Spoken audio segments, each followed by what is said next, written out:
Sebelumnya aku minta maaf Mas, aku tidak mau menikah dengan laki-laki yang statusnya masih menjadi suami orang. William diam. Setelah mendengar jawaban dari Maura, William pikir Maura akan langsung bersedia, tapi kenyataannya tidak. Maura termasuk wanita yang pandai karena tidak sembarangan menerima ajakan menikah dari seorang laki-laki, terlebih laki-laki itu statusnya masih menjadi suami orang. William menghembuskan nafasnya lalu menatap wanita yang ada di hadapannya itu. Baik, jika memang itu keinginan kamu, aku anggap ini sebagai syarat. Setelah semuanya beres, aku memang berencana untuk menceraikan Valerie. Setelah itu kita akan menikah. Apa? Mas berencana menceraikan istri Mas hanya karena ingin menikah denganku? Ini tidak benar Mas, kasihan. Maura, aku menceraikan Valerie juga ada alasannya. Memang alasan pertama biar bisa nikah sama kamu, tapi alasan yang lain, pernikahan kami sudah tidak sehat lagi. Itu sebabnya aku ingin mengakhirinya. William memotong ucapan wanita yang ada di hadapannya. Tapi di sini justru Maura yang merasa tidak enak, khawatir dikatakan memanfaatkan keadaan. Di luar sana masih banyak wanita yang pantas dan berkelas untuk menjadi istri kamu, Mas. Aku hanya wanita biasa dan tidak pantas untuk bersanding dengan kamu, ujar Maura.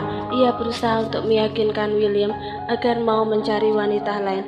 Aku tidak peduli akan hal itu, saut William. Ia sama sekali tidak peduli siapa Maura, tapi aku tidak mau dikatakan memanfaatkan anak demi bisa mendapatkan suami tajir seperti kamu, Mas. Pandangan orang lain pasti jelek, ucap Maura. Aku sama sekali tidak peduli. Aku akan tetap nikahin kamu. William kekeh dengan pendiriannya. Mendengar itu Maura menghela nafas. Kalau begitu tolong selesaikan urusan Mas sampai tuntas, karena aku tidak mau mendapatkan predikat pelakor jika menikah dengan laki-laki yang masih beristri, kata Maura. Mendengar itu William tersenyum. Akhirnya Maura kalah juga dan memberinya harapan. Baik, kamu tidak perlu khawatir, semuanya akan aku selesaikan, ujar William dengan penuh semangat. Kemudian ia kembali sibuk dengan putri kecilnya itu. Setelah cukup lama William bermain dengan putrinya, Laki-laki itu memutuskan untuk berangkat ke kantor. Ia hampir lupa kalau pagi ini ada meeting. Ingin rasanya William membawa serta putrinya, tapi itu tidak mungkin. Terlebih orang kantor tidak ada yang tahu jika ia memiliki anak dari wanita lain. Sayang, papa kerja dulu ya. Kamu baik-baik di rumah, jangan nakal. Kasihan mama. William mencium pipi cabi putrinya. Setelah itu Maura mengambil alih putrinya itu. Aku pergi sekarang ya, pamitnya. Iya mas, Maura mengangguk. Setelah itu William beranjak keluar dari kamar Maura. Laki-laki itu melangkah menuju ruang makan di mana ibunya berada. Kamu gak sarapan dulu? Tanya Soraya yang baru saja selesai menyantap sarapan paginya. William buru-buru mah, soalnya ada meeting, kata William. Mendengar itu Soraya mengangguk paham. Ya sudah. Oh iya, bagaimana hubungan kamu dengan Valerie? Soraya mengajukan pertanyaan. Sebenarnya ia sudah tahu jika pernikahan putranya sedang bermasalah, tapi Soraya tidak mau ikut campur dan membiarkan William untuk menyelesaikannya sendiri. William berniat untuk menceraikan Valerie mah setelah semua bukti berhasil dikumpulkan, ujar William. Tidak ada keraguan di hatinya. Keputusannya sudah bulat untuk menceraikan Valerie. Soraya mengangguk lalu mengusap punggung putranya. Jadikan sebagai pelajaran, tidak semua wanita berkelas dan berpendidikan itu baik, kadang sebaliknya. Iya mah, ya sudah. William ke kantor sekarang. Setelah berpamitan, William bergegas keluar dari rumah ibunya. Kini William sudah dalam perjalanan menuju ke kantor. Laki-laki dengan balutan jas berwarna hitam itu nampak sibuk dengan benda pipi di tangannya. Rasanya William tidak sabar ingin segera mendapatkan bukti yang kuat agar bisa secepatnya menceraikan Valerie. Tanpa adanya bukti kuat pasti akan cukup sulit. Setelah menempuh perjalanan sekitar 50 menit, Kini, William sudah sampai di kantor. Laki-laki itu langsung masuk ke dalam ruangan karena sebentar lagi meeting akan dimulai. Baru saja hendak menghempaskan dirinya di kursi, tiba-tiba pintu ruangan terbuka. Terlihat jika Valerie datang dengan raut wajah yang sudah tidak bersahabat. "Mas, kenapa uang bulanan buat aku belum ditransfer? Sekarang sudah tanggal berapa?" Tanpa basa-basi, Valerie langsung mengutarakan niatnya. William yang mendengar itu masih diam, seraya menatap wajah istrinya. "Memangnya kamu masih butuh uang bulanan dariku?" tanya William. "Aku pikir uang yang dari Alex sudah cukup untuk menghidupi kamu dan memenuhi kebutuhan kamu." Mendengar itu seketika Valerie meradang. "Mas, kamu ngomong apa sih? Kan kamu suami aku, jadi sudah seharusnya kamu yang menafkahi aku." "Kamu memang benar, tapi apa kamu lupa? Kamu sudah mengkhianati pernikahan kita, dan aku tidak suka dengan pengkhianat." William menatap wajah istrinya dengan tatapan mata yang tajam. Untuk sesaat Valerie diam. Wanita itu berusaha untuk mencari alasan yang tepat. Valerie mengusap wajahnya dengan gusar. "Mas, bukankah aku sudah menjelaskannya? Aku sama Alex nggak ada hubungan apa-apa. Kami hanya berteman dan kebetulan ketemu di hotel. Kamu pikir aku akan percaya dengan alasan basi seperti itu? Sekali pengkhianat tetap pengkhianat. Lebih baik sekarang kamu keluar dari ruangan ini. Aku ada meeting." William mengusir istrinya. Sontak mata Valerie melotot. Bisa-bisanya seorang suami mengusir istrinya sendiri. "Aku nggak mau pergi sebelum uang bulanan untuk kamu transfer. Aku masih sah menjadi istrimu dan tanggung jawabku masih sama kamu." Valerie kekeh untuk meminta uang bulanan kepada suaminya. Hal tersebut benar-benar membuat William semakin muak. "Sekarang aku sudah membebaskan kamu. Terserah kamu mau ngapain dan berbuat apa. Kamu bukan lagi tanggung jawabku," ucap William. Mata Valerie kembali melotot mendengar kalimat itu, karena secara tidak langsung William telah menjatuhkan talak. "Mas, kamu kalau ngomong jangan sembarangan ya." Dada Valerie bergemuruh menahan amarahnya. Sampai dunia kiamat, Valerie tidak akan pernah terima jika William menceraikan dirinya. "Aku tidak pernah main-main." Setelah mengatakan itu, William mengambil berkas yang akan dibawa meeting, dan tanpa menghiraukan keberadaan istrinya, William memilih untuk keluar dari ruangannya. "Sial!" Valerie menggeram frustasi. Wanita itu memilih untuk duduk dan menunggu William. Ia yakin jika William tadi hanya bercanda. Valerie tahu jika suaminya itu tidak bisa hidup tanpa dirinya. "Aku yakin Mas William hanya bercanda. Setelah ini uang bulananku pasti akan ditransfer." Valerie bergumam. Wanita itu kemudian mengeluarkan ponsel miliknya. Tiba-tiba ada pesan masuk. Dengan segera Valerie membuka dan membacanya. Nyonya, ternyata Nona Maura, wanita yang pernah dibeli oleh Tuan William, dan anak itu adalah anak Tuan William. Valerie cukup terkejut setelah membaca pesan tersebut. Ia tidak menyangka jika William pernah membeli seorang wanita demi untuk menuntaskan keinginannya. Valerie pikir kebiasaan William sudah hilang, tapi ternyata tidak, dan parahnya sampai memiliki seorang anak. "Terima kasih atas informasinya. Tetap kamu awasi wanita itu."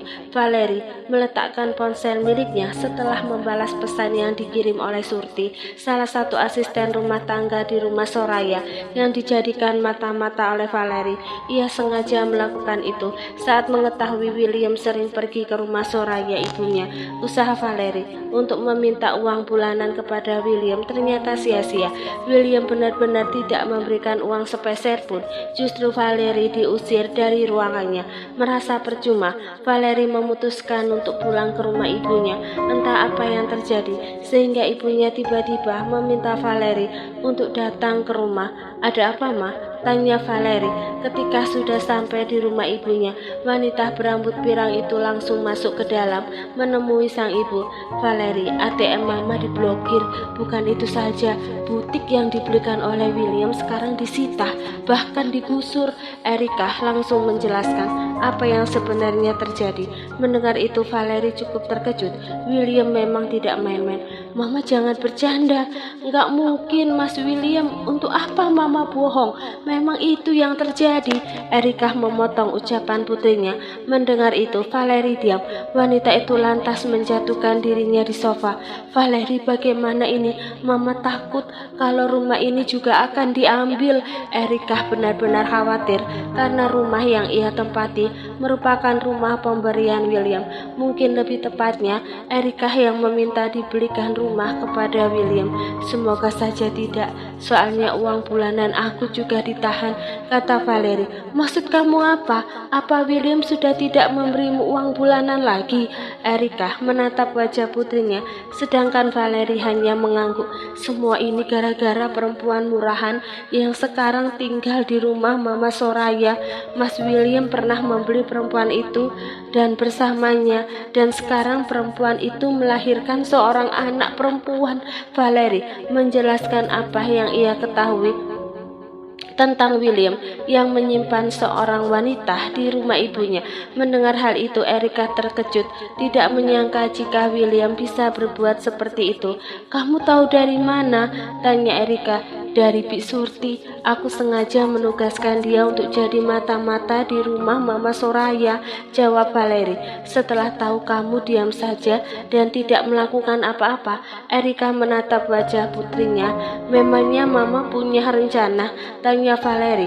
Saat ini ia memang belum mempunyai rencana apa-apa. Kamu tidak boleh diam saja seperti ini. Kamu harus kasih pelajaran untuk pelakor seperti dia, perempuan murahan yang memanfaatkan anaknya untuk menjerat suami orang, ungkap Erika. Mendengar itu, Valeri manggut-manggut. Apa Mama punya rencana? Tanya Valeri. Erika tersenyum, lalu membisikkan sesuatu di telinga putrinya. Hari telah berganti. Pagi ini Soraya berencana untuk pergi karena ada urusan yang penting sebelum pergi. Soraya berpamitan kepada Maura. Semenjak ada Maura dan cucunya, Soraya merasa lebih bahagia. Rumah juga lebih ramai. Meskipun cucunya lahir di luar nikah, tapi Soraya tetap menyayanginya. Maura, Tante pergi dulu ya. Kalau ada apa-apa, kamu bisa langsung hubungi Tante atau William, pesan Soraya sebelum pergi. Iya Tante. Maura mengangguk. Sayang, nenek pergi dulu ya. Jangan nakal sama Mama. Soraya mencium kening dan pipi cabi cucunya. Setelah itu bergegas untuk pergi. 20 menit setelah Soraya pergi, tiba-tiba Erika dan Valeri datang. Entah ada urusan apa, kedua wanita itu mendatangi rumah Soraya. Setibanya di rumah Soraya, Valeri langsung masuk ke dalam dan mencari Maura. Sementara itu, Erika memilih untuk menunggu di ruang tengah. Maura, keluar kamu. Dasar perempuan murahan, menjerat suami orang dengan anak haram. Valeri berteriak memanggil nama Maura. Maura yang baru saja menidurkan putrinya seketika dia mendengar teriakan tersebut. Nyonya, Nona Maura sepertinya ada di kamar, Bik Surti memberitahu. Mendengar itu, Valeri hanya mengangguk. Valeri, di mana perempuan murahan itu? Tanya Erika seraya melangkah mendekati putrinya. Ada di atas, Ma. Ayo kita ke atas. Valeri melangkah lebih dulu dengan diikuti oleh Erika. Setibanya di lantai atas, Valeri langsung mengedarkan pandangannya mencari kamar yang ditempati oleh Maura. Erika menyipitkan mata ketika melihat kamar yang pintunya tidak ditutup rapat.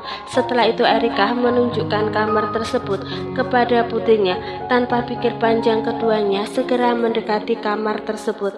Oh, jadi dia perempuan murahan yang sudah menjerat suami orang dengan anak haramnya, ucap Erika seraya melangkah masuk ke dalam. Maura cukup terkejut dengan kedatangan mereka. Maaf, kalian siapa ya? Tanya Maura. Ia memang sudah tahu jika William beristri, tapi Maura belum pernah melihatnya. Erika menyungkingkan senyumnya, lalu menatap remeh ke arah Maura. Putriku adalah istri sah William, dan kamu perempuan murahan yang sudah menghancurkan rumah tangga anakku. Jadi dia istrinya Mas William. Maura membatin, cukup terkejut setelah tahu jika wanita yang ada di hadapannya ternyata istri sah William. Kamu tidak pantas untuk tinggal di rumah ini. Lebih baik kamu angkat kaki dari rumah ini dan bawa anak harammu itu. Erika mengusir Maura. Maura masih diam. Sejujurnya ia sudah khawatir jika istri sah dari William datang, dan ternyata kejadian juga. Apa yang dikatakan Valerie memang benar adanya. Maura memang tidak pantas untuk tinggal di rumah mewah tersebut. Tapi apa daya, William dan Soraya yang sudah memaksa. Kelamaan, ayo cepat pergi. Valerie mendorong tubuh Maura hingga keluar dari kamar. Sementara itu Erika berjalan menuju ranjang, lalu mengangkat bayi mungil itu dan membawanya keluar. Jangan sakiti anakku, ujar Maura yang langsung berlari mengejar Erika. Anak haram ini tidak pantas untuk tinggal di rumah ini, ujar Erika yang terus melangkahkan kakinya.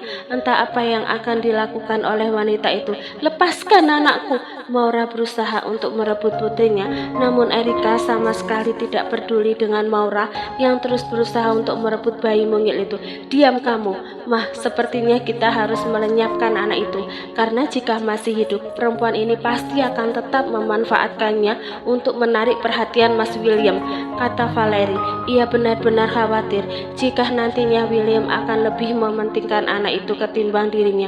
Kamu benar, Erika mengangguk, lalu tersenyum. Tiba-tiba saja sebuah ide muncul di benaknya. Erika berencana untuk melemparkan bayi itu ke bawah. Dengan begitu pasti Maura yang akan disalahkan.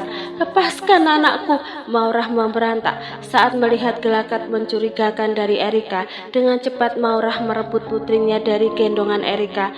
Erika yang tidak siap seketika kehilangan keseimbangan. Tubuhnya ambruk. Tubuh Erika menggelinding ke lantai bawah. Valerie yang melihat itu sontak berteriak memanggil ibunya, lalu dengan cepat turun ke bawah. Sementara itu di atas Maura masih mendekap putrinya yang tiba-tiba menangis kencang.